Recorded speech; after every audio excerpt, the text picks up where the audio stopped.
ito po yung kanilang power washing ng tulay. Para nga naman matanggal yung mga libag-libag nitong tulay para hindi ay. So ayun yung ang pangit kasi nun Yan. Pero ito na na nila, nalinis na nila tong area na ito.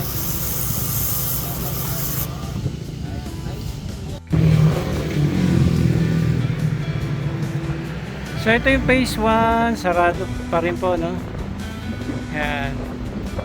Pero marami pong nagpupuntahan dito sa may tulay. Picture. Malakas ang hangin.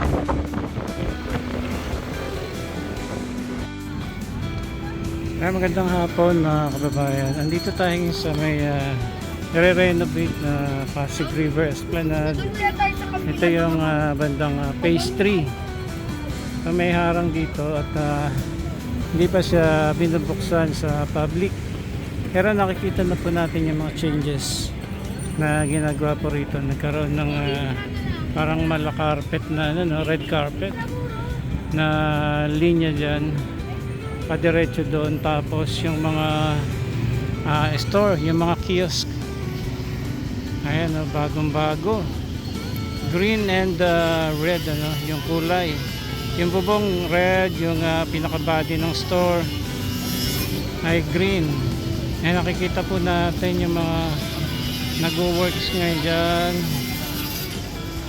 Pero ito po ay malapit ng buksan sa publiko. Ito turnover ito.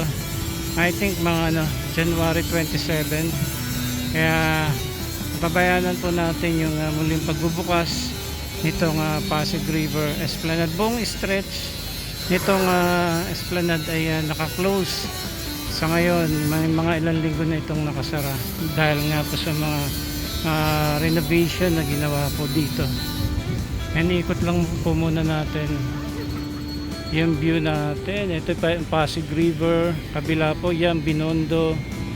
Ito po yung iconic bridge na Binondo Intramuros Bridge.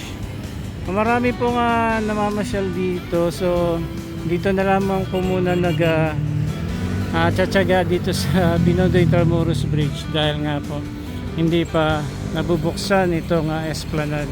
So iikot tayo sa abot ng ating makakaya hanggang doon tatanawin natin doon hanggang sa may kabila kung hanggang saan na yung kanilang mga nagawa.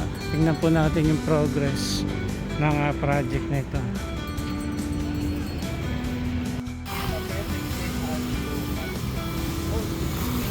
So ito po yung kanilang power washing ng tulay. Para nga naman matanggal yung mga libag-libag nitong tulay para hindi ay. So ayun yung ang pangit kasi nun Yan. Pero ito na na nila, nalinis na nila tong area na ito.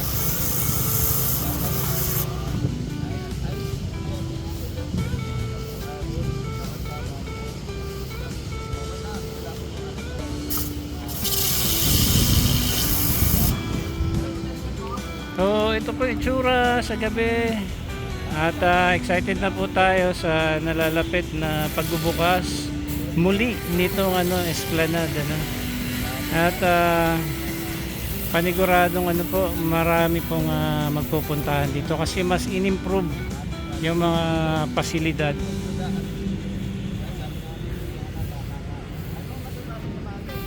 Tapos andito po yung iba mga naglilinis din dito sa ibaba.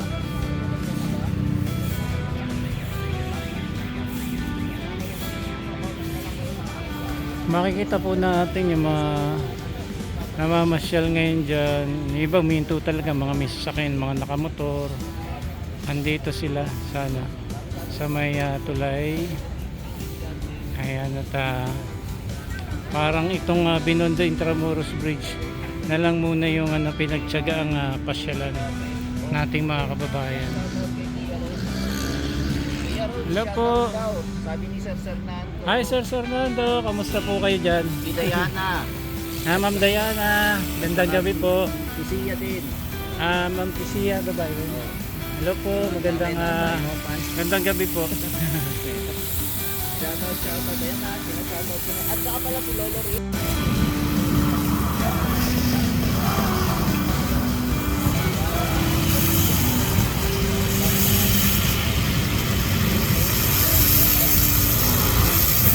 Ito na oh. Tanggal libag ditong ano, tulay oh. Ang lakas ng ano nila, ng panlinis nila oh. Talagang tanggal itong mga itim-itim nitong ano, tulay.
Binondo Intramuros Bridge po yan at nililinis na no? Ayan no?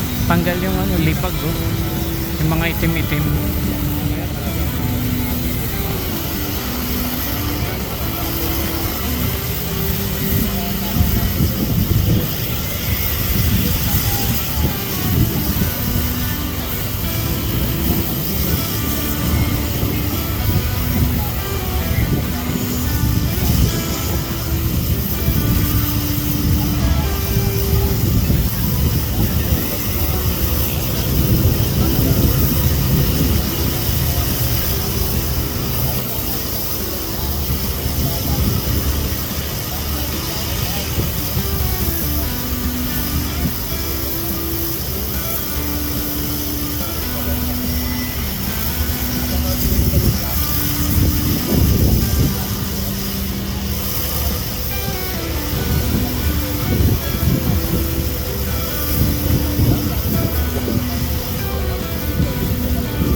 Pakita ko naman po sa inyo dito sa may ano, sa may Plaza Mexico yung kanilang ginagawa.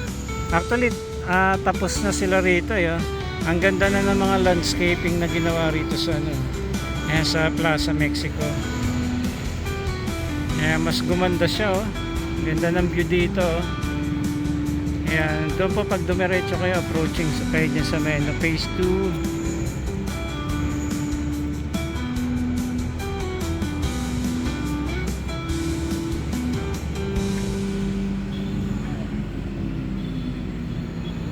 Tapos nagkaroon pa sila ng design dyan sa ano, bandang gitna. May mga iba't ibang kulay ng stone, tapos may mga halaman din po sa gilid saka sa gitnang bahagi.